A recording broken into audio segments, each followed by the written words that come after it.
말은 합독하도록 하겠습니다. 교독합니다.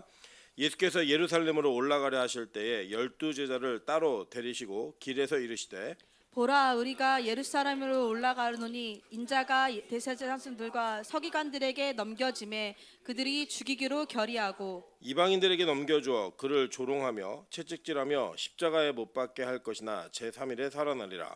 그때 세베대의 아들 어머니가 그 아들들을 데리고 예수께 와서 절하며 무엇을 구하니 예수께서 이르시되 무엇을 원하느냐 이르되 나의 이 두 아들을 주의 나라에서 하나는 주의 우편에 하나는 주의 좌편에 앉게 명하소서. 예수께서 대답하여 이르시되 너희는 너희가 구하는 것을 알지 못하는도다. 내가 마시려는 잔을 너희가 마실 수 있느냐? 그들이 말하되 할 수 있나이다. 이르시되 너희가 과연 내 잔을 마시려니와 내 좌우편에 앉은 것은 내가 주는 것이 아니라 내 아버지께서 누구를 위하여 예배하셨든지 그들이 얻을 것이니라. 열 제자가 듣고 그 두 형제에 대하여 분이 여기거늘 예수께서 제자들을 불러다가 이르시되 이방인의 집권자들을 그들의 임의대로 주관하고 그 고관들이 그들에게 권세를 부리는 줄을 너희가 알거니와 너희 중에는 그렇지 않아야 하나니 너희 중에 누구든지 크고자 하는 자는 너희를 섬기는 자가 되고 너희 중에 누구든지 으뜸이 되고자 하는 자는 너희의 종이 되어야 하리라. 인자가 온 것은 섬김을 받으려 함이 아니라 도리어 섬기려 하고 자기 목숨을 많은 사람의 대속물로 주려 함이니라. 아멘. 네, 우리 주변에 있는 분들에게 이렇게 한번 인사드리도록 하겠습니다. 당신의 옆에 앉으니까 봄이 온 건 확실합니다. 네, 기분이 좋아지고 또 새롭게 시작하는 그 새로움이 우리 성도들의 얼굴을 대면할 때마다 아주 깊게 느껴지는 그런 은혜가 있기를 주님으로 축원합니다. 네, 오늘은 마태복음 20장 17절부터 28절까지의 말씀을 가지고 주 안에서 건배하라라는 제목으로 하나님 말씀 증거하도록 하겠습니다. 제가 라디오에서 들은 아주 재미있는 사연 하나 소개하도록 하겠습니다. 어떤 자매가 이제 처녀인데 이렇게 배뇨에 좀 문제가 생긴 거예요. 그래서 병원을 갔습니다. 병원을 가고 자기 차례가 되어서 의사를 만나서 이렇게 얘기한 거예요. 이렇게 잔뇨감이 있고 이렇게 말을 하는데 처녀니까 얼마나 그게 좀 민망했겠어요. 그래서 조용히 얘기했습니다. 조용한 목소리로 잔뇨감이 있고 불편하고 이랬더니 다 얘기하니까 의사가 예? 이러는 거예요. 그럼 이제 다시 한번 제가 잔뇨감이 좀 있고 이렇게 화장실 갔다 와도 찝찝하고 좀 밤에도 자꾸 깨고 그래요. 이러겠대. 예? 그러는 거예요. 의사가. 이번에 계속 자꾸 의사가 예? 그리고 물으니까 너무 이 자매가 화가 나가지고 좀 쉽게 얘기한 거예요. 아니 제가 잔뇨감이 있고요. 밤에 왔다 갔다 하면 그냥 이게 화장실에 계속 갔다 갔다 하는데 이게 시원하지가 않아요. 얘기했더니 의사 선생님이 여기 이비인후과인데요. 이렇게 얘기한 거예요. 무슨 말인지 모르세요? 배뇨기가 문제 비뇨기과를 가야 되는데 이비인후과를 가가지고 이비인후과 의사한테 상담을 한 거예요. 이비인후과 의사는 환자가 막 얘기를 하고 있는데 그 얘기가 안 들리는 겁니다. 왜냐? 자기가 진료하는 그 진료 내용이 아니기 때문이었어요. 사실 오늘 이 이야기를 드린 이유는 그냥 여러분 봄이니까 이런 얘기 들어라 이렇게 얘기하는 게 아니라 오늘 본문과 아주 밀접한 관련이 있는 이야기이기 때문입니다. 오늘 이 본문에 보시면 아주 재밌는 장면이 나와요. 어떤 장면이 나오냐면 예수님과 함께 올라가던 제자들에게 예수님께서 세 번째로 이 죽음과 부활과 예수님의 사역이 무엇인지를 가르치십니다. 실제로 이제 세 번을 가르치셨는데 마태복음에 이 세 번이 나와요. 한번 볼게요. 첫 번째는 마태복음 16장 21절입니다. 이때로부터 예수 그리스도께서 자기가 예루살렘에 올라가 장로들과 대제사장들과 서기관들에게 많은 고난을 받고 죽임을 당하고 제3일에 살아나야 할 것을 제자들에게 비로소 나타내시니 베드로가 예수를 붙들고 항변하여 이르되 주여 그리 마옵소서 이 일이 결코 주께 미치지 아니하리이다 라고 얘기했습니다. 여러분 이 장면 혹시 기억나세요? 이게 어디서 있었던 일인지? 가이사라 빌립보에서 있었던 사건이었죠. 거기 어디였습니까? 만신전이 있었고 로마의 모든 우상 숭배의 집결지라고 여겼던 이 지옥과 문이 열려 있던 이 곳에 많은 사람들이 이제 신당과 신전을 세워놓고 예수님하고 대화를 나누다가 이렇게 얘기했어요. 예수님이 사람들이 나를 누구로 하니? 그랬더니 에레미야라고 합니다. 엘리야라고 합니다. 선지자라고 합니다. 그때 예수님 뭐라고 물으시죠? 너희는 날 누구로 하느냐라고 물을 때 누가 대답했어요? 베드로가 주는 그리스도시요 살아계신 하나님의 아들이십니다 라고 하는 멋진 신앙 고백을 하죠. 그때 예수님이 뭐라고 하셨냐면 이거 네가 한 거 아니야. 하나님께서 알게 하신 거야. 그리고 내가 너 위에 교회를 세울 거야. 이 얘기를 하면서 이 베드로의 신앙 고백을 기초로 교회라고 하는 영광스러운 공동체의 완성이 이루어질 것을 선언하셨단 말이에요. 그 다음에 그 완성을 위해서 반드시 이 일이 있어야 된다라고 얘기한 게 오늘 여러분이 읽으신 본문의 그 간제인서 첫 번째 말씀이에요. 16절 21절의 말씀이에요. 쭉 얘기했어요. 내용이 뭐냐? 예루살렘으로 올라가서 내가 고난과 핍박과 심지어 죽임을 당하고 그 다음에 부활할 거야 라는 얘기했단 말입니다. 그랬더니 이 베드로의 반응이 뭐였어요? 그리마옵소서, 항변하다라고 하는 단어가 뭐였어요? 밀치면서 얘기했죠.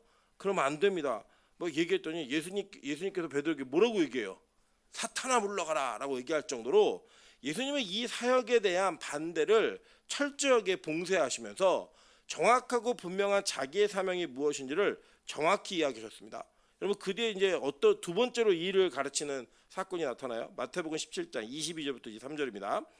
갈릴리에 모일 때 예수께서 제자들에게 이르시되 인자가 장차 사람들의 손에 넘겨져 죽임을 당하고 제3일에 살아나리라 하시니 제자들이 매우 근심하더라 라고 얘기했어요. 자, 이게 어디냐면요, 언제 사건이냐면 여러분 변화산 아시죠? 변화산 산에 올라가셔서 영광스러운 모습으로 변하시면서 예수님과 모세와 엘리야가 천상의 회의를 하는 것을 이 제자들이 봅니다. 보고 내려와 가지고 예수님께서 이 말씀을 하실 때에 이 말씀 이후에 제자들이 뭐 했는 줄 아세요? 밑에서는 폐역한이라고 있었죠. 귀신 들린 아이를 못 고쳤고 그 못 고친 이후에 길을 오면서 뭐 갖고 싸웠어요? 누가 제일 큰 자냐? 이 갖고 싸우더라는 거예요. 그 싸우는 모습 속에서 예수님이 이 십자가에 대한 이야기를 하시면서 자기가 이 땅에 온 목적이 무엇이며 무엇을 통하여 교회의 완성과 너희들의 폐역함을 고칠 건지를 이야기하셨단 말입니다. 여러분 오늘 본문에도 보시면 여러분이 아시는 것처럼 얘네 큰 자가 누구지? 막 이거 갖고 싸우니까 야, 천국에서 큰 자는 섬기는 자가 큰 자야. 이 얘기를 쭉 하시면서 먼저 된 자가 나중되고 나중 된 자가 먼저 된 자 이 얘기 하셨잖아요.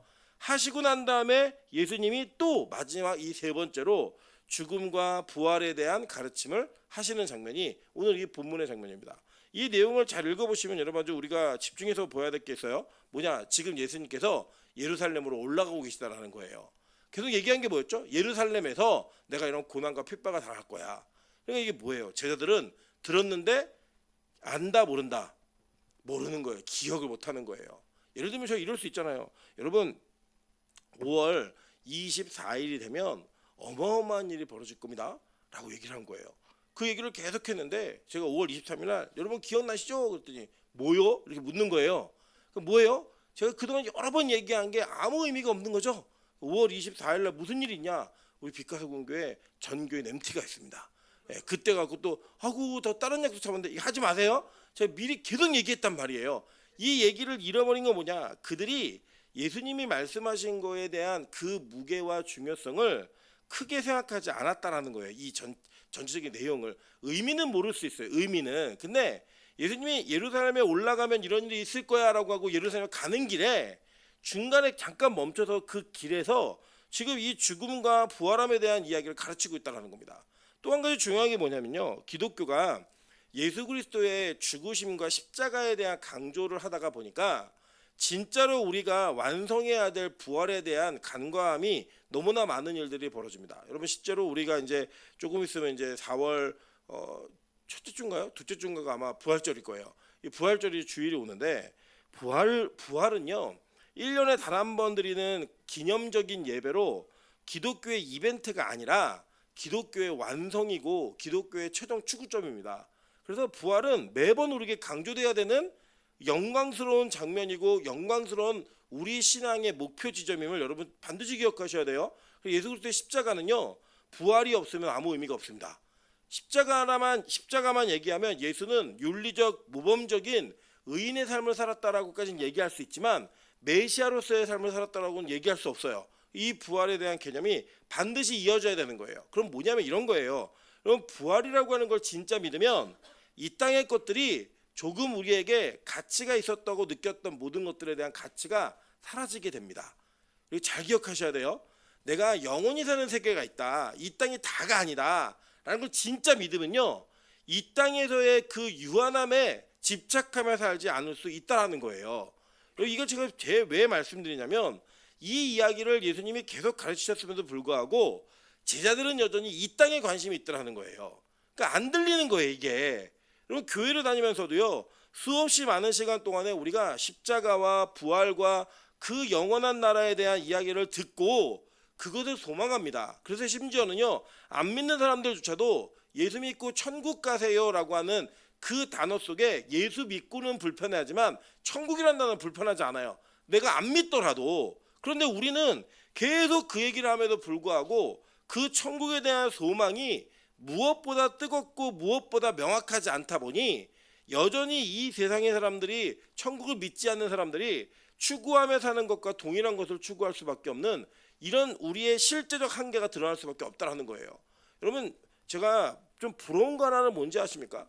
여러분 가끔 보면요 우리 제가 잘 들으셔야 돼요. 오해하지 마시고 이단들이나 뭐 신천지, 통일교, 뭐 심지어는 뭐 옛날에 이제 있었던 뭐 이장님 뭐 이런 사람들 보면 말도 안 되는 교리를 갖고 거짓의 진리를 선포해요. 거짓말쟁이들이에요. 다 사기꾼이라고요. 근데 좀 뭐가 부럽냐면요. 그들이 사기를 전하는데 그 사기를 믿는 사람들이요. 자기의 삶을 다 드리더라고요. 사기를 믿는데 진짜가 아닌 걸 믿고 있음에도 불구하고요. 자기의 전 재산을 팔아서 다 헌금해요. 자기의 일생을 다 시간을 다 드립니다. 여러분 저는요. 한 가지는 우리가 부끄러워야 된다고 생각하는 게 이거예요. 뭐냐? 그들은 그 거짓의 교리를 진짜 믿어요.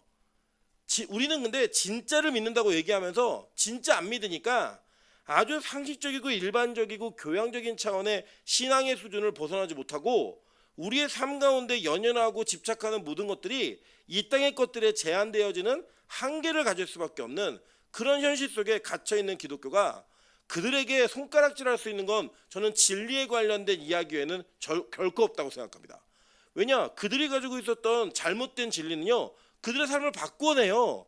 그들의 인생의 목표 지점이 어디인지를 정확히 표현하더라는 겁니다. 여러분 왜 그 이단을 믿는 사람들이 집 버리고 부모 버리고 자식 끊고 나가가지고 거기에서 자기의 일생을 다 들이며 사는지 한번 고민해 보셔야 된다는 거예요. 그게 옳을까 진리일까 이게 아니라 아니 저들이 믿는 믿음의 수준은 어느 정도길래 그 가짜 진리를 가지고도 저렇게 살아가지? 여러분 우리는 진짜를 가지고도 그렇게 못 사는데 가짜를 가지고 그렇게 살더라고요. 여러분 제자들의 모습이 바로 그런 모습이었다라고 오늘 성경은 우리에게 폭로해주고 있는 겁니다. 왜냐? 이 사건 이후에 누가 등장하냐면 여러분이 잘 아는 요한과 야고보가 등장하는 거예요.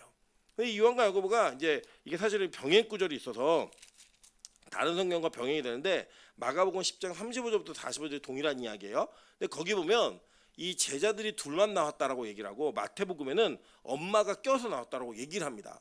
그러니까 아마도 분명한 건 뭐냐면 저기 요한하고 야고보는 몰랐는데 엄마가 혼자 가서 얘기한 건 아니에요. 그건 확실해요. 그러니까 엄마하고 아들들하고 뭐가 있었어요? 일종의 협약이 있었어요. 이게 뭐냐? 이 기록되어진 최초의 치맛바람이에요. 예.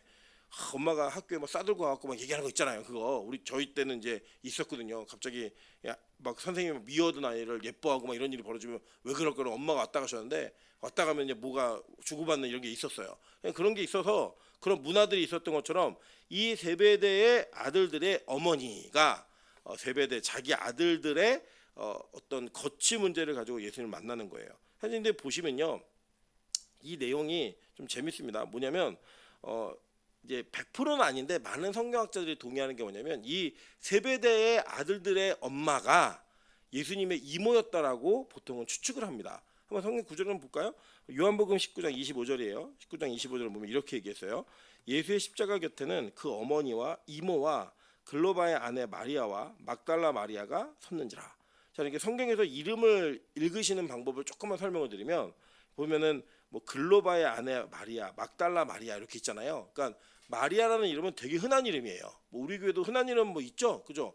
뭐 혜영이, 민정이 뭐 다 흔한 이름이에요. 예, 뭐 특이한 이름 이윤 사모님은 되게 희귀한 이름입니다. 그래서 제가 예전에 그 우리 교회 원서를 넣었는데 아내가 이윤이라고 써 있어가지고 이윤 전도사 이렇게 쳤더니 설교가 이게 나오더라고요. 그래서 여기도 한 본 기억이 있는데 한 사람밖에 안 떠요. 예. 사실 저도 좀 특이한 이름인데 임철 목사 치면은 우리 교회 안 뜹니다. 임철 목사로도 유명한 목사 있더라고 더. 그 사람이 떠요. 이 동명이인들이 많아요. 그래서 이제 어떻게 쳐야 되냐면 빛과 소금교회 임철 목사 이렇게 쳐야지만 나와요. 유튜브나 이런 데 검색을 하려면. 그것처럼 막달라 마리아 그러면 지금 우리로 얘기하면 우리 어르신들 예전에 안성댁 뭐 천안댁 이렇게 불렀던 것처럼 그 동네 이름이 앞에 붙어 있는 거예요. 그런데 여기 보면 이 마리아가 두 명이 있었고 어머니가 있었어요. 어머니 이름이 뭐예요? 예수님 엄마 이름이 뭐예요? 마리아. 그러니까 3마리아가 있는 거예요. 마리아 1, 마리아 2, 마리아 3. 예. 그리고 여기에 누가 있냐? 이모가 있었다라고 얘기를 하는 거예요. 언제요? 예수님 십자가 달고 돌아가실 때. 다른 성경에서는 뭐라고 표현하나 한번 볼게요. 마태복음 27장 56절입니다. 그중에 막달라 마리아와 또 야고보와 요셉의 어머니 마리아와 또 세베대의 아들들의 어머니도 있더라라고 얘기해요. 자, 그러니까 오늘 등장하는 세베대의 아들들의 어머니가 지금 예수님의 십자가 옆에 있었죠. 그죠? 근데 이제 이를 맞추는 거예요. 자, 마가복음 15장 40절 한번 볼게요. 멀리서 바라보는 여자들도 있었는데 그중에 막달라 마리아와 또 작은 야고보와 요새의 어머니 마리아와, 자, 그러니까 마리아 세 명 나왔죠. 그죠? 그다음에 누가 있었어요? 살로메가 있었으니라고 얘기하는 거예요. 그래서 이 학자들이 이걸 맞춰서 어떻게 얘기하냐면 예수님의 이모가 있었고 그 이모가 세베대의 아들들의 어머니일 가능성이 상당히 크고 그 어머니의 이름은 살로메일 가능성이 크다라고 얘기해서 그 엄마의 이름이 살로메인 그러니까 그 야고보의 그리고 요한의 어머니가 살로메다. 그리고 그 살로메는 예수님의 이모다라고 하는 것이 일반적인 이야기로 우리에게 받아들여지고 있습니다. 물론 이제 이게 100% 맞는 건 아니에요. 반대하는 학자들도 있기 때문에 어찌됐든 간에 예수님과 이 살로메의 아들들의 그 세베대 아들들의 어머니 살로메가 예수님과 좀 가까웠던 거는 사실인 것 같아요. 정황상. 왜냐, 이 상황 속에 그때 당시에 이 어머니가 예수님을 만나가지고 이 얘기를 할 수 있다라고 하는 거, 청탁을 할 수 있다라는 건요, 가능성이 있어야 하는 겁니다. 인맥이 있어야지만. 여러분 보세요. 그 당시에도 인맥이 좀 실력이었던 것 같아요. 그거 맞아요. 그래서 이 로마의 사교계 이런 거 보면 그 사교계에 진출해갖고 많은 사람들과 관계를 맺어가면서 그 자신의 영향력을 확장하는 게 아주 일반적인 문화였습니다. 그런 시대 속에서 지금 그 어머니였던 이모가, 예수님의 이모가, 저는 이모라고 믿으니까 그렇게 할게요. 틀려도 이거 천국 가는데 아무 지장 없습니다.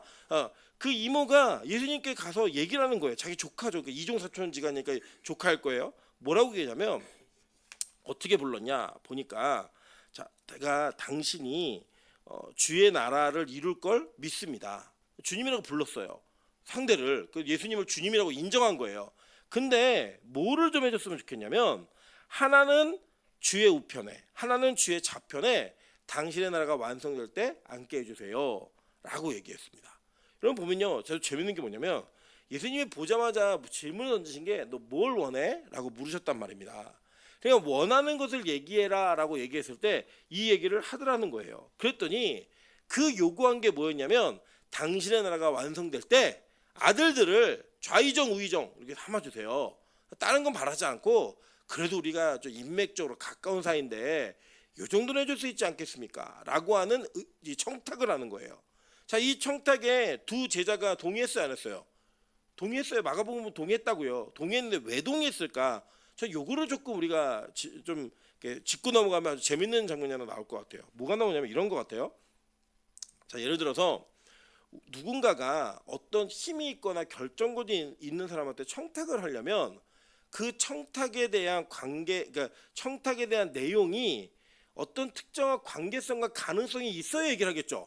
예를 들면 신입사원이 사장한테 나 부장시켜달라고 얘기 안 해요. 그죠? 과장 정도 돼야 나 부장시켜주세요라는 청탁을 하는 거지. 뭐 이제 막 들어간 대리가 사장 만나가지고 저를 상무로 삼아주시면 제가 이 회사를 세우겠습니다, 이렇게는 얘기 안 한다는 거예요. 그러면 지금까지 1년의 쭉 과정 속에 왜 이 요한과 야고보가 예수님에게 이런 부탁을 할 수 있었는가에 대한 그 가능성과 근거를 좀 찾아보시자는 거예요. 자, 먼저는 이 모든 하나님의 영광스러운 사건이 벌어질 때 예수님은 제자들을 소위 말하는 차별하셨습니다. 그죠? 변화산에서 어떤 차별하셨어요? 3명의 제자만 데리고 올라갔고 나머지 어떻게 했어요? 다 산 밑에 내려놨다고요. 그냥. 여러분, 그 야이로의 딸을, 회당장 야이로의 딸을 살릴 때에도 예수님이 3명의 제자만 데려갔죠. 그 나머지들은 안 데려갔다고요. 그러면 뭐 죽은 자를 살리는 장면, 그리고 변화산에서 영광스럽게 변화되시는 장면, 이 장면을 보여주실 때에 특정한 세 사람만 데려간 거예요. 그게 누구였어요? 베드로, 요한, 야고보였다고요. 그 지금 이 두 형제가 자기들이 예수님의 그 사역 속에 아주 특별한 포지션을 가지고 있다라고 스스로 믿은 거예요. 그 원래 이게 다 은혜인데 그 은혜에 대한 감격이나 그 은혜에 대한 감사가 자기에게 있는 것이 아니라, 야, 내가 적어도 너희들 9명하고는 달라.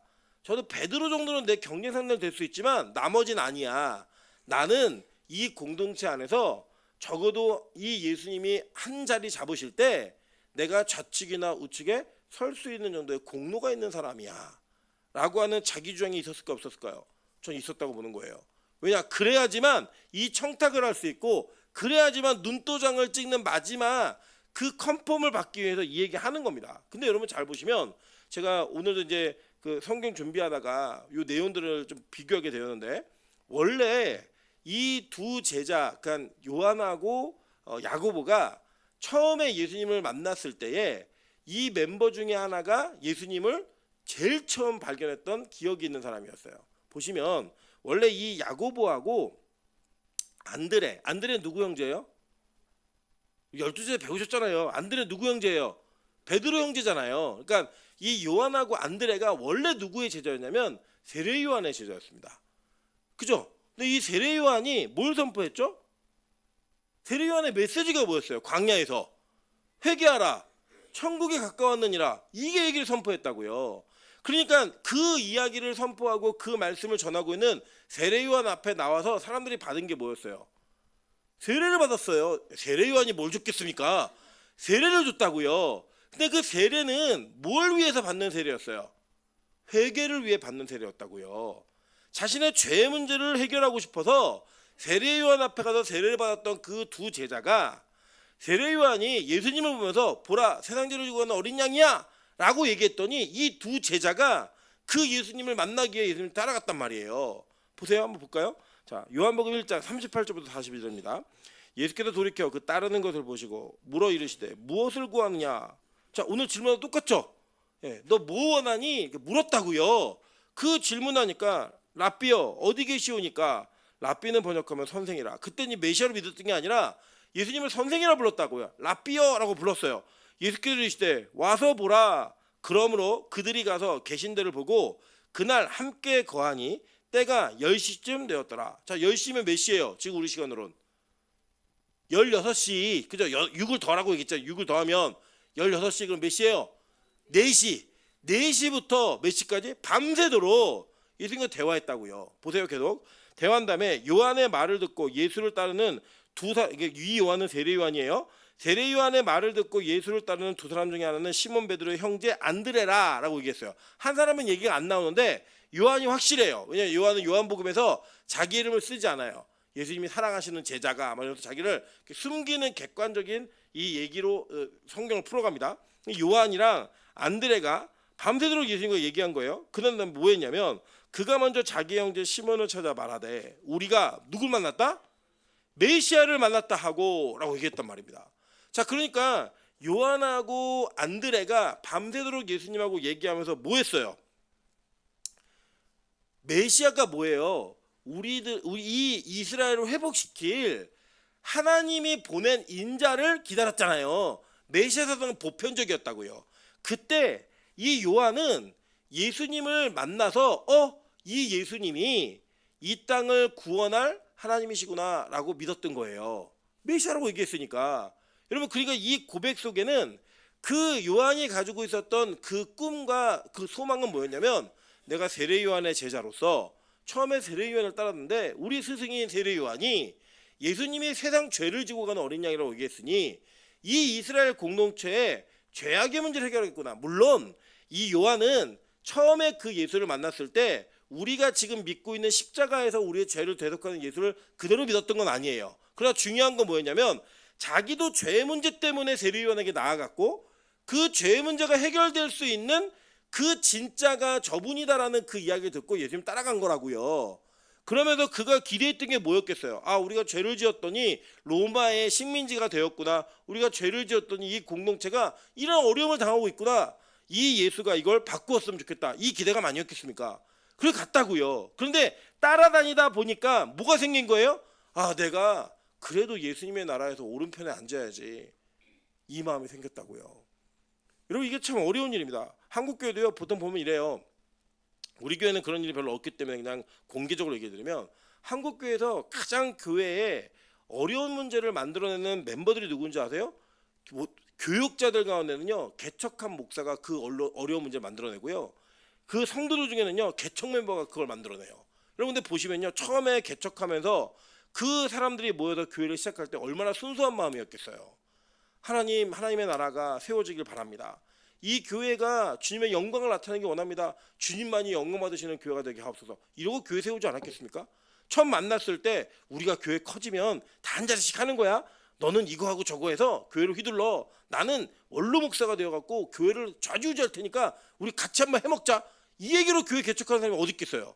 없단 말입니다. 그런데 하다 보니까 하나님의 은혜로 교회가 커지고 무언가 힘이 생기고 교회 안에 영향력이라고 하는 문제가 생길 때 누가 그것에 대한 주도권을 가지고 있죠? 교회를 개척하거나 개척 멤버들이 그걸 좌지우지하는 그런 모습으로 나오더라는 거예요.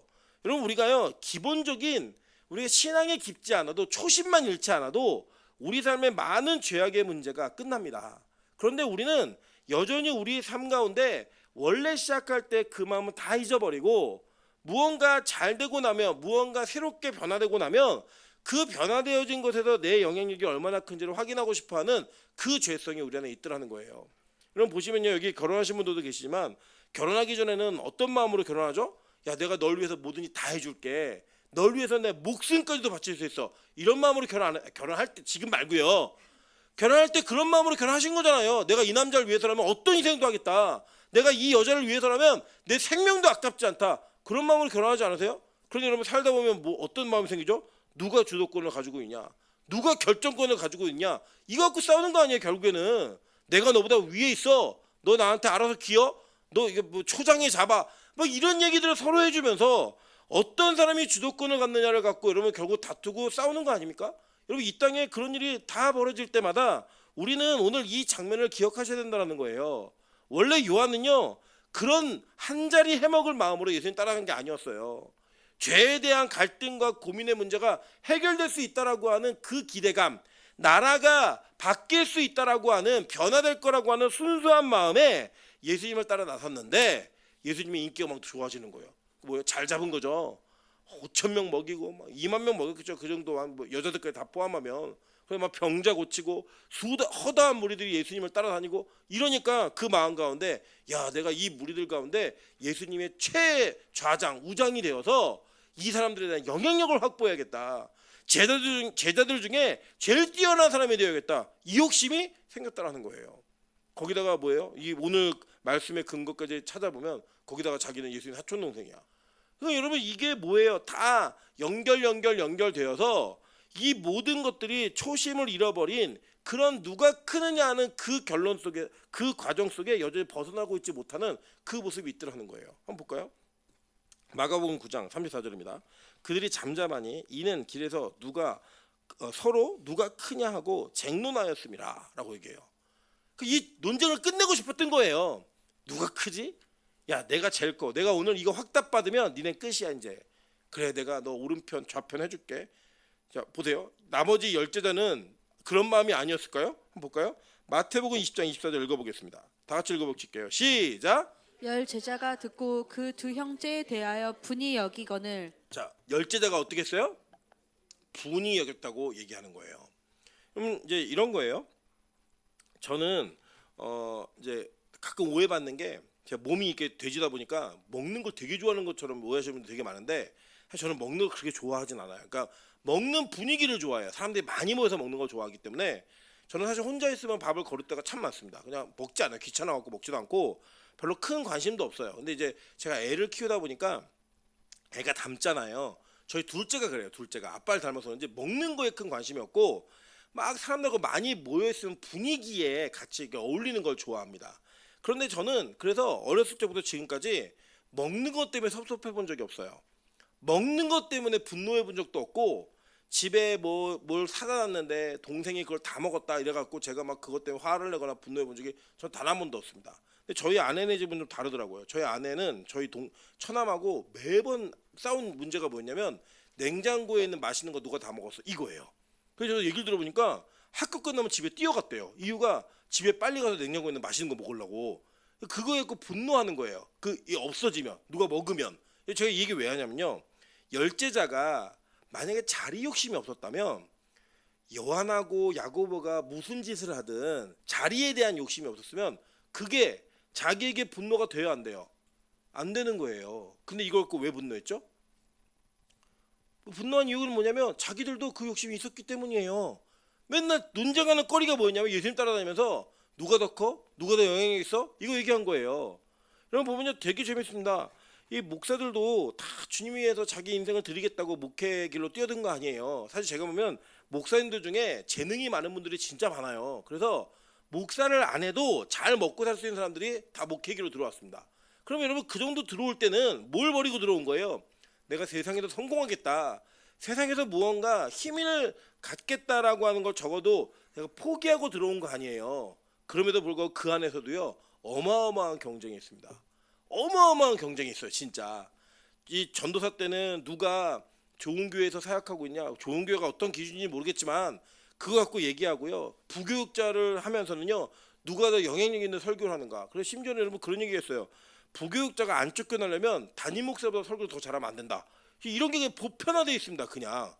왜 이렇게 더워지죠? 뭐 하나 좀 꺼주세요. 제가 이런 게 보편화되어 있어요. 왜 제가 이렇게 화가 나가지고 왜 화가 나나 그랬더니 더 갖고 화가 나고 있습니다.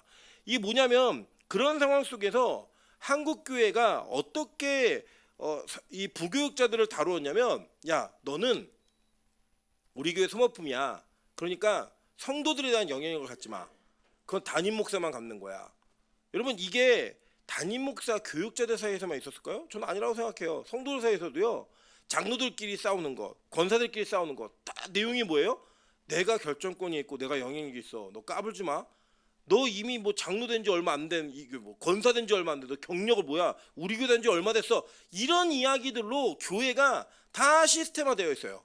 여러분 이게 이 담임 목사하고 원로 목사 사이에도 얼마나 큰 문제가 있는지 아십니까? 제가 이게 왜 당당히 얘기할 수 있냐면 우리 교회는 진짜 이런 문제가 없어요. 진짜로. 제가 그냥 뭐 면피용으로 말씀드리는 게 아니라 정말 이런 문제가 없는 교회예요. 친구들이 다 부러워합니다. 제 주변에 청명받은 친구들이 다 부러워해요. 이 진짜 그게 가능하냐고. 근데요 정말 어느 것까지냐면요, 원로 목사님이 주보에 광고에 한 글자까지도 상관한대요. 이게 맞다고 생각하세요 여러분? 여러분 근데 이거를 하는데 담임 목사 그것 때문에 또 괴로워요. 이거 좀 고치면 어때요? 원로서 고치라는 대로. 자기도 그 영향을 뺏기고 싶지 않은 거예요. 그러니까 그 전쟁이 계속 일어나면서 교회 안에 가장 큰 문제가 결국 관계 속에서 누가 더 크냐 하는 문제로 점철되고 있다는 겁니다. 저는 이게 지금 이때 당시에 제자들의 문제가 아니라 이때 당시에 지금 우리의 이야기를 그대로 옮겨놓은 그 이야기로 좀 보는 거예요. 물론 그때 이야기가 우리에게 적용 다 되는 거죠. 그래서 여러분 보시면 이거예요. 결국에는 우리는 매주 메시지를 선포하는 게 예수의 십자가를 선언해요. 그리고 그 십자가의 완성이 부활이라고 얘기하고, 그 십자가와 부활을 믿으면 영원한 나라를 꿈꿔야 된다고 가르치는데, 그 가르치는 것들은 들리지 않고 심지어는 가르치는 사람조차도 그 영향력, 세상의 영향력 안에서 못 벗어나고 있는 삶을 살더라는 거예요. 여러분 그게 바로 우리의 모습인 겁니다. 재밌는 게 뭐냐면 예수님이요 여기서 이렇게 얘기하셨어요. 무엇을 원하니? 그랬더니요 이 엄마가 이렇게 얘기해요. 하나는 주의 우편에, 하나는 주의 좌편에 앉게 해주세요. 그래서 예수님이 이렇게 얘기하십니다. 예수께서 대답하여 이르시되 너희는 너희가 구하는 것을 알지 못하는도다. 내가 마시려는 잔을 너희가 마실 수 있느냐? 그들이 말하되 할 수 있나이다 라고 얘기하는 거예요. 예수님 얘기가 뭐냐면, 근데 지금 번지수를 잘못 찾아온 것 같아. 니들이 구하는 게 뭔 줄 알아? 니들이 구하는 건 너 뭔지 모르는데 구하고 있는 것 같아 라고 얘기한 거예요. 그러니까 뭐냐면 잘못 찾아간 거예요. 지금 아까 병원 잘못 찾아간 여자처럼 잘못 찾아간 거라고요. 자기들이 구하는 거를 예수님을 통해 얻어낼 수가 없어요. 예수님은 이미 그걸 알고 계세요. 그래 너 이거 진짜 원해? 그랬더니 원한다는 거예요. 이거 못 마실 텐데. 아니에요, 주세요. 알았어. 여러분 놀라운 사실은 예수 이거 주셨어요. 이게 어떻게 주셨는지 보세요. 이제 자, 그러니까 지금 하나님께서 예수님께서 그들이 구하는 걸 주셨다고요. 그대로 하나님 주의 우편에 하나님 주의 좌편에 앉게 해주세요. 그냥 주셨어요. 그냥 어떻게 주셨는가 한번 볼게요. 자, 내용은 이거예요. 너 지금 네가 뭘 구하는지 모르는 거야. 이 얘기를 하신 거예요. 제가 요 근래에 좀 걱정되는 게 하나가 뭐냐면 우리 저희 첫째 아들의 꿈이 목사예요. 왜 목사가 되고 싶니?라고 제가 진작에 여쭤봤더니 물어봤더니 두 가지를 얘기하더라고요. 하나는 설교하는 게 너무 멋있대요. 네, 그 멋있대요. 하나는 두 번째는 뭐가 좋냐? 밤새워도 설교 준비하는 게 너무 좋아 보인다는 거예요. 제가 뭘 구하는지 몰라요 지금. 막 얘기하는 거예요. 그냥 나 목사가 되고 싶다라고 얘기할 때 저는 이게 얼마나 괴로운 일인지를 얘기해주고 싶은데 얘가 계속 그 얘기를 해요. 저한테 아빠 밤새워도 목사 되면 밤새워서 준비하는 게 난 너무 재밌을 것 같아. 이 얘기하는 거예요. 하나도 재미없다. 제가 얘기해도 안 믿어요. 얘는 안 믿어요. 어제도 아빠 지금 설교 준비하는 거라면서 계속 2시에 와가지고 자락 깨가지고 와가지고 자기도 같이 있으면 안 되냐? 안 된다고 가서 잘하고. 근데 이 아이에게는 그 너무 좋아 보이는 거예요. 저는 이 아이가 뭘 구하는지 모른다라고 저는 알고 있어요. 진짜로. 이게 지금 동일한 마음이에요. 예수님이 너 지금 뭘 구하는지 몰라. 근데 진짜 받아먹고 싶니? 할 수 있대요. 그랬더니 23절 보세요. 이르시되 너희가 과연 내 잔을 마시려니와. 그럼 뭐예요? 이거 되는 거 안 되는 거예요?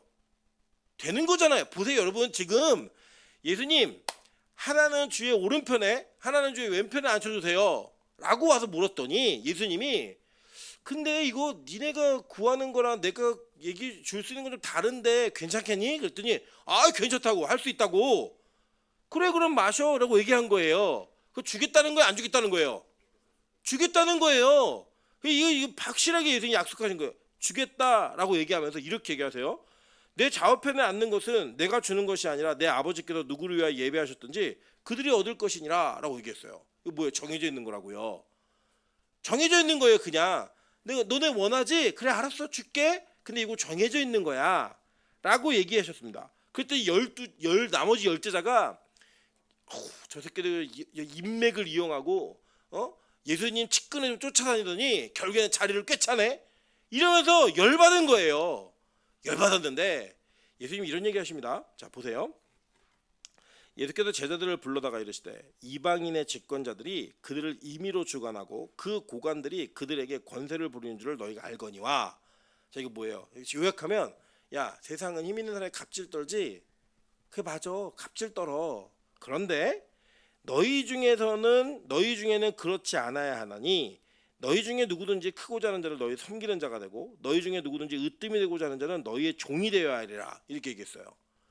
그래서 지금 예수님이 야, 야고보하고 요한 너네가 그러면 오른쪽 왼쪽 해 내가 줄게 라고 얘기하니까 나머지 10명이 아우 내가 먼저 얘기할 걸. 그중에 제일 열받았던 사람이 누굴까요? 베드로. 나도 랭킹 1, 2, 3위 안에 금운동 가운데 하나 할 수 있는데 거기 못 겪거든요. 그러니까 이제 이 열받은 제자들이 열받아 있는 상태예요. 그래서 예수님이 다 불러 모으시더니 야 세상에서는 힘 있는 사람이 힘 없는 사람에게 갑질을 떨어. 그 갑질 떠는 게 맞아. 그런데 나의 제자들은 그러면 안 돼. 나의 나라에서는 그런 거 아니야. 나의 나라에서 큰 사람은 누군지 알아? 뭐냐면 너희 중에 누구든지 큰 자리를 차지하고자 하는 사람은 너희들을 섬기는 자가 되어야 하고 너희 중에 누구든지 으뜸이 되고자 하면 너희들의 종이 되어야 돼. 여러분 이게 한글로 종이라고 번역되어 있으니까 그런데 이게 헬라어로는 둘로스라는 단어인데 뭐냐면 노예예요. 노예. 지금 우리가 딱 체감으로 오는 건 누구든지 으뜸이 되고자 하면 다른 이들의 노비가 되어야 돼. 이렇게 얘기한 거예요. 여러분 로마 사회에서 노예라는 이야기는 어느 정도의 치욕이냐면 전쟁포로라고. 전쟁포로. 그냥 쓰레기예요. 쓰레기. 그냥 내가 죽이면 죽일 수 있고 팔면 팔 수 있고 살면 살 수 있는 쓰레기라고요. 여러분 가끔 이제 그 로마 시대 때 고증을 해놓은 그 역사 그 드라마들을 좀 보시면요. 노예가 어떻게 거래되었냐면요. 시장에서요. 여자건 남자건 다 알몸으로 있어요. 지나가면서 이거 근육 괜찮네. 얘 일 잘하겠는데? 그럼 데려가고요. 여자들도 다 벗겨 있어요. 그 벗어 있는 여자들을 보면서 얘는 내가 데려가야지. 데려가면요. 그때부터 그냥 자기의 소유예요. 죽여도 아무 이게 문제가 안 되는. 근데 그런 그 위치에다가 누구를 놓았냐? 내 나라에서 으뜸은 노비가 으뜸이야. 내 나라에서 크고자 하는 자는 작은 자를 섬기는 자가 으뜸이야. 디아코노스라는 단어인데 완전히 섬기는 봉사하는 사람이에요. 이 섬기는 자가 으뜸이라고 얘기하면서 지금 요한하고 야고보에게 그래 너네 오른편 왼편에 라고 한 얘기를 완전 뒤집어 버리는 거예요. 이해되세요? 지금 무슨 말인지? 여러분 이 장면이 바로 교회라고요. 교회. 우리가 이 땅에서 큰 자가 교회에서도 큰 자가 되어야 된다라고 하는 이 현실의 한계가 실제 우리에게 있잖아요. 여러분 이제 요새는 신학적으로 문제가 돼갖고 화제가 그러니까 많이 이렇게 공격을 많이 받았는데 동대문에 있는 한 교회가요. 그때 여러분 지금 기억나실 거예요. 어르신들은 옛날에 동대문에 가면 짐을 나르는 짐꾼들이 계셨어요.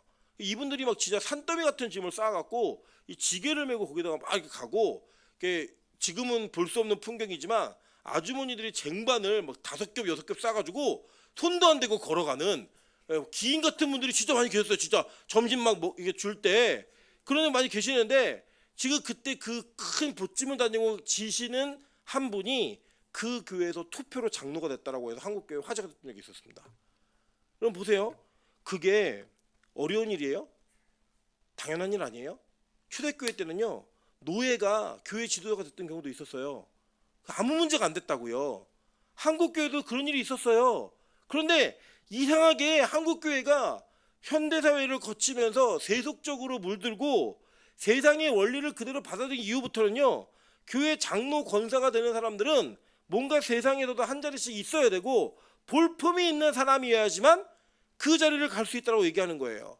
믿음이 없어도 직업이 괜찮으면 장로가 되고 믿음이 있는데 직업이 형편없으면 장로가 안 돼요. 여러분 이게 한국교회 현실이 돼버렸어요. 목사들이요. 여러분 목사들에게 중요한 게 뭘까요? 여러분 목사들에게 중요한 게 뭐라고 생각하세요? 한번 고민해 보세요. 근데 제가 이걸 한번 말씀드리면 이거 동의가 되시냐 한번 보세요. 그럼 목사에게 학벌이 중요해요? 그런데 한국교회는 학벌이 중요한 교회가 돼버렸다고요. 여러분 제 친구가 되게 신실한 친구인데 이 친구가 담임 목회를 하려고 교회를 정말 열심히 섬기는 친구예요. 담임 목회를 하려고 이력서를 200통을 썼는데 한 군데도 연락이 안 왔대요. 얘가 모자란 게 뭐냐면 얘는 MDB까지밖에 안 하고 다른 걸 공부하지 않았어요. 그거 딱 하나예요. 큰 교회 가지 않고 작은 교회들을 섬겼어요. 그게 인생에 그냥 자기 인생의 걸음이 그랬어요. 실력이 없어서가 아니에요. 그 자기가 원해서요.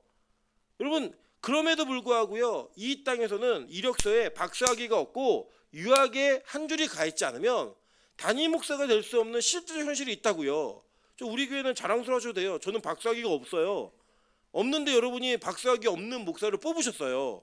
여러분 그 여러분의 사람을 평가하고 목사를 평가하는 기준이 이 세상하고는 다르셨던 거예요. 여러분 그게 자랑스러워하셔도 됩니다. 저를 뽑았기 때문에 자랑스러운 게 아니라 우리는 그런 거 보지 않고 뽑았다. 물론 그것 때문에 후회하시는 분도 몇 분 계시겠지만 박사 뽑았다고 다 잘 되는 것도 아니에요.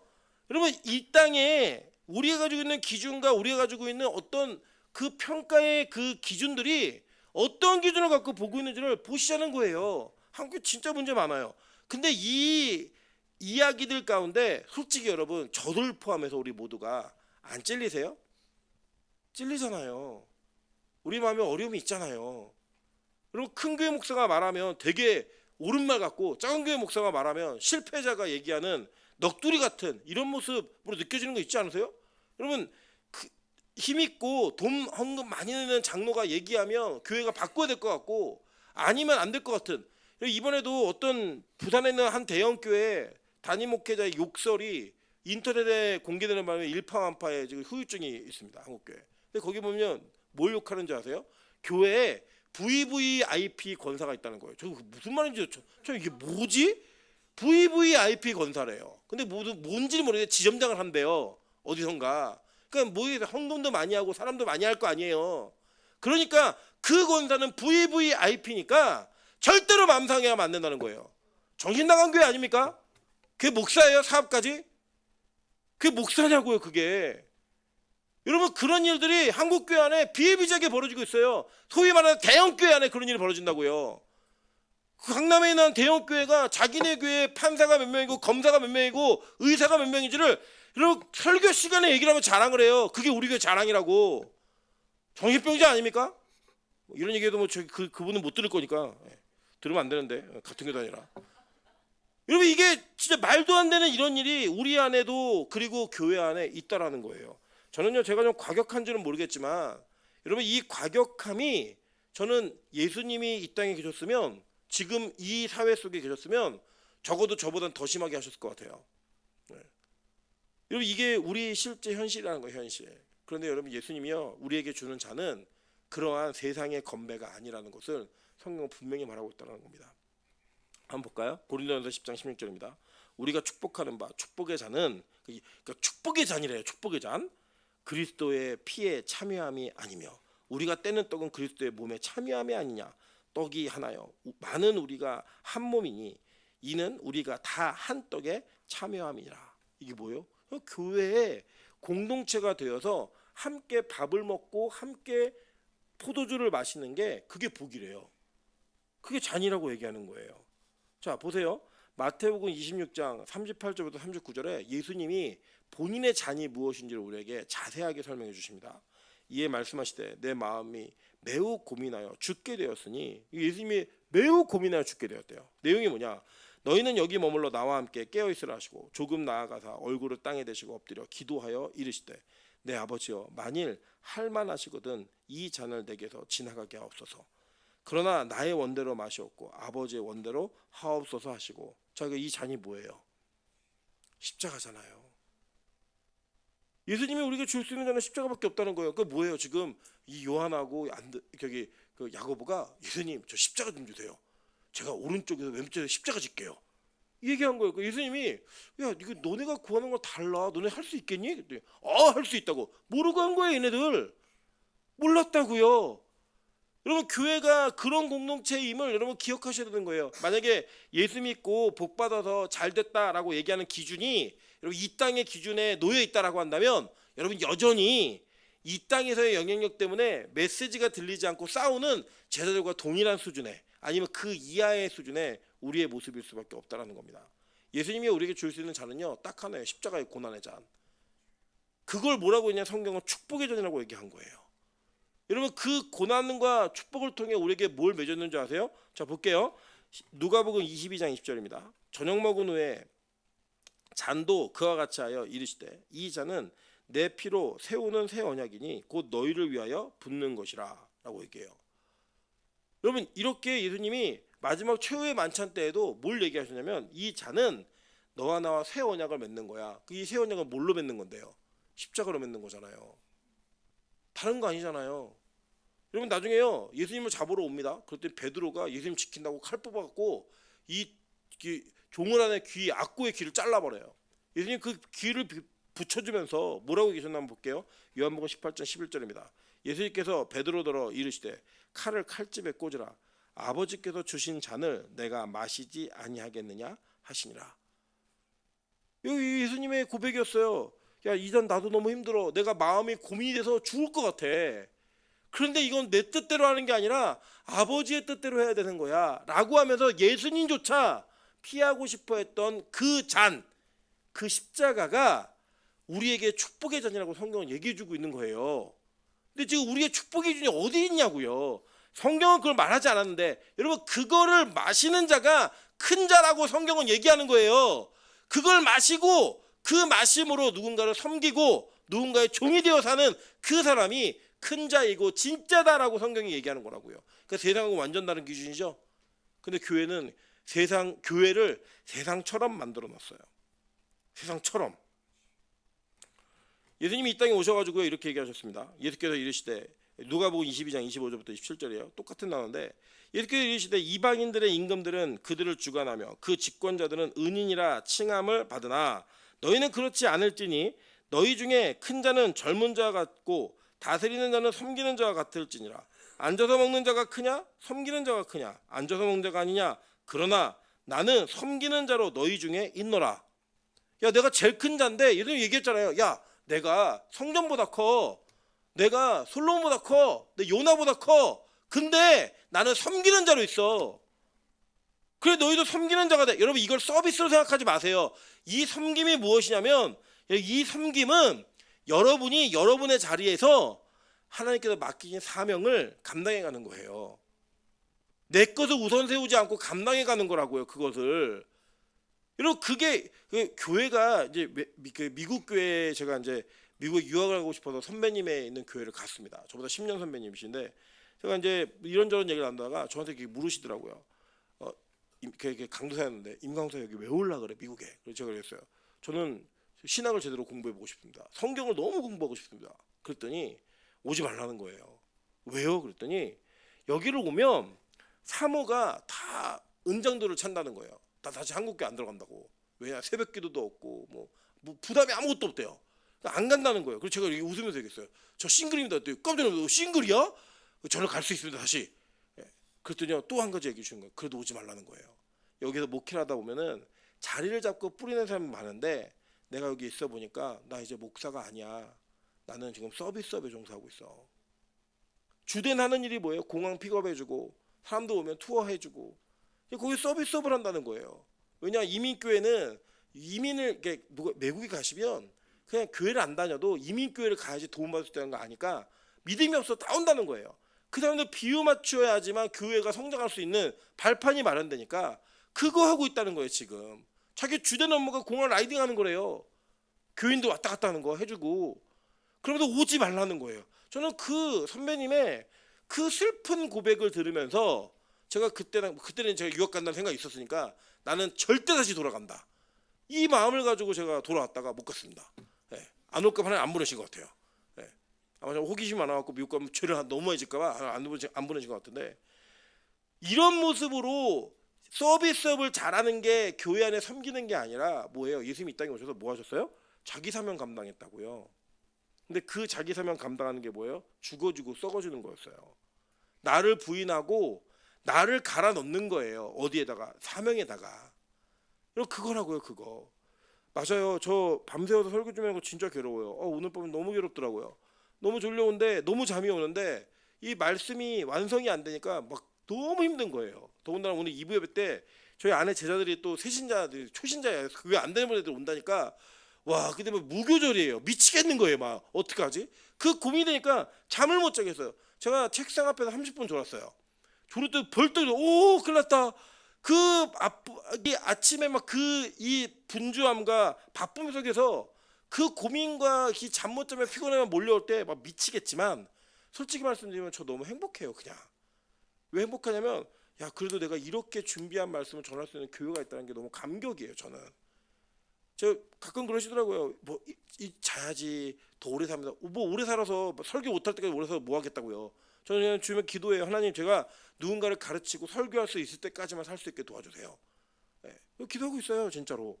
그런데 여러분 제가 이 땅에 살아가면서 뭐 의미가 있겠습니까? 저는 여러분 아시면 그냥 잉여로 사는 인생이에요. 지금 덤으로 사는 인생이에요. 덤으로. 그 덤의 인생에 하나님 저에게 맡긴 사명은 너 성경으로 예수만 전해. 저 이거 외에는 아무것도 제가 가지고 있는 목표가 없어요. 뭐 교회를 몇 명까지 키워야지, 뭐 뭘 해야지, 어떤 영역이 있어야지. 저 그런 거 아무것도 없어요. 진짜 그냥 저는 성경이 너무 좋고 성경에 있는 예수 그리스도를 전하는 게 제 사명이에요. 그냥 나중에 누군가가 저의 설교를 듣고 예수님을 만났다라고 얘기한다면 저 그걸로 만족해요. 그냥 감사하고 많지 않아도 괜찮아요. 저기 맡긴 사명이 그거라면 그것만 잘하면 되죠. 거기를 제 인생에 갈아 넣는 거 그게 저의 섬김인 거예요. 그게 저의 노비로서의 삶인 거예요. 여러분 여러분의 섬김과 노비로서의 삶은 뭐인지 확인되셨어요? 예수님은 그걸 위해서 자기를 정말 이 종의 형체를 가져서 사람과 같이 되셨고 사람의 모양으로 자기를 낮추셔가지고요 죽기까지 복종하셨대요. 십자가에서 죽으셨대요. 그게 예수님의 섬김이라고 얘기하는 거예요. 그게 예수님의 노비됨이라고 얘기하는 거예요. 우리는 여러분의 섬김과 여러분의 희생이 예수님과 같은 영향력을 가질 수 없어요. 우리는 그거 할 수 없는 사람들이에요. 근데 뭐는 있냐면요 이거예요. 골로새서 1장 24절입니다. 나는 이제 너희를 위하여 받는 괴로움을 기뻐하고 그리스도의 남은 고난을 그의 몸된 교회를 위하여 내 육체에 채우노라. 이게 고백이요. 그리스도의 고난이 모자라서 얘기하는 게 아니에요. 예수님이 이 모든 고난과 부활을 통해 모든 구원의 삶을 완성하셨어요. 그리고 그 완성하신 예수님의 그 삶을 우리가 흉내 낸다고 한들 흉내도 안 내지만 할 수 없다고요. 그런데 우리에게 뭘 주냐면, 자 보세요. 너희가 자기를 부인하고 너희 십자가를 지고, 예수님의 십자가는 그게 예수님 십자가인 거예요. 우리 십자가는요, 그 예수 안에서 각자에게 맡겨진 사명이 있다고요. 이 십자가가 자기 사명이었잖아요. 그러니까 예수님의 언어를 우리가 이해할 수 있는 언어로 풀어하면, 야 너희들 각자 너희를 부인하고 너희의 사명을 감당해, 이 얘기라고요. 여러분의 사명이 뭐냐고요. 사명. 그 사명의식을 가지고 너를 부인하래요. 졸려온 너를 부인하고, 더 눕고 싶은 너를 부인하고, 안 하고 싶은 너를 부인해서 그 사명에다 널 갈아 넣으라는 거예요. 그게 뭐예요? 그리스도의 남은 고난이라고 우리에게 얘기해 주는 거예요. 예수님의 고난이 모자라서가 아니에요. 그게 우리 사명이라고 얘기해 주는 겁니다. 여러분, 제가 아까 얘기했죠. 야고보하고 요한이 지들이 원하는 거 얻었다고. 어떻게 얻었나 제가 설명드릴게요. 사도행전 12장 1절부터 3절 다 같이 읽겠습니다. 시작. 헤롯 왕이 손을 들어 교회 중에서 몇 사람을 해하려 하여 요한의 형제 야고보를 칼로 죽이니, 유대인들이 이 일을 기뻐하는 것을 보고 베드로도 잡으려 할세. 때는 무교절 기간이라. 잡음에 옥에 가두어. 됐어요. 네. 자, 무교절 기간이라 여기까지예요. 자, 보시면 야고보가 12제자 가운데 가룟 유다는 자살을 했고, 12제자 가운데 제일 먼저 순교한 첫 번째 제자였어요. 네. 그게 예수님이 너 이 잔 먹을 수 있겠니? 야고보 몰랐을 거예요. 예, 먹겠습니다. 나 할 수 있어요. 그 할 수 있음이 뭐예요? 너 정해놨어. 첫 번째 순교자야. 그걸 받아들이는 거예요. 그게 예수님 오른편에 앉는 거라고요. 요한이 뭘 받았나 한번 볼게요. 계시록 1장 9절입니다. 다 같이 읽겠습니다. 시작. 요한은 너희 형제요 예수의 환난과 나라와 참음에 동참하는 자라. 하나님의 말씀과 예수를 증언하였으므로 말미암아 반모라 하는 섬에 있었더니. 자, 이 하나님의 말씀과 예수를 증언하였으므로 말미암아, 이게 뭐예요? 복음전에서 반모섬에 유배되어 있는 거예요. 거기에서 계시록을 보고 계시록을 기록하는 거예요. 마지막 신약 성경인. 그게 누구의 사명이었어요? 요한의 사명이었어요. 그래도 이 잔을 마셔 했을 때 요한의 사명은 12제자 가운데 마지막까지 남아서 그 반모섬에서 유배 생활하면서 계시록을 쓰는 게 이 요한의 잔이었다고요.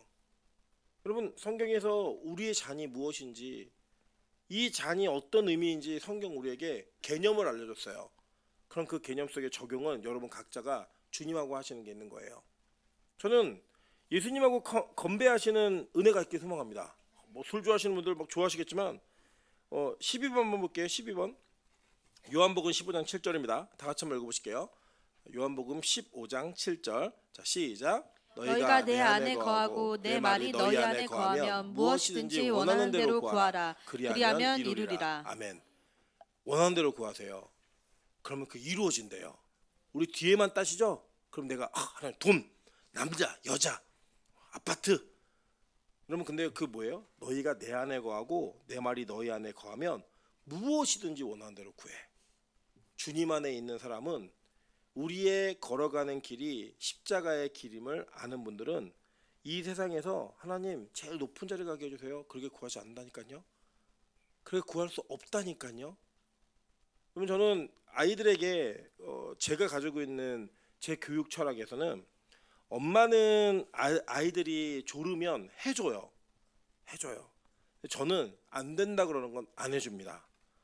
저는 절대 그 자리에서 양보하지 않아요. 애들이 그걸 알아요. 그래서 찬이도 찬수도 아빠가 안 된다 그러면 거기가 끝이에요.